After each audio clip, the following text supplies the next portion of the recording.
এই জন্যই আল্লাহ বলে আকাশটা রাখছি খুঁটি ছাড়া, যাতে তুই দেখিস আর বুঝিস যে এটাকে যদি আমি খুঁটি ছাড়া দাঁড় করাইতে পারি, তাইলে তোকেও আমি খাড়ার উপরে নাচাইতে পারি। তোর বাবা দরকার ছিল বিশাল সূর্যটাকে যদি আমি মহাশূন্যের ভিতরে রাইখা যদি আমি এটাকে ঘন্টায় 6 লক্ষ কিলোমিটার বেগে যদি দৌড়াইতে পারি, যেটা তোদের দুনিয়ার থেকে 13 লক্ষ গুণ বড়, আমি আল্লাহ যদি এটা পারি, তাহলে তোর মতো 3.5 একটা মানুষ, 6 ফিট 6.5 ফিটের একটা মানুষকেও আমি বাধ্য করতে পারি। আল্লাহ বাধ্য করার হাজারো নিদর্শন আমাদের সামনে দিয়া দিছেন, কিন্তু আল্লাহ বলে তোকে আমি বাধ্য করব না, তোকে বুঝাবো।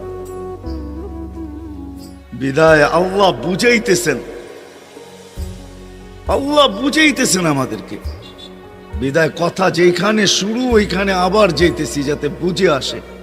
দুনিয়াতে যে পা রাখছে জানো যাবে না, সেই কথা মাইনা নিবে না কোনোদিন যে আমি চিরদিন এখানে থাকবো। সেই কথায় বিশ্বাসী, আজ হোক কাল হোক।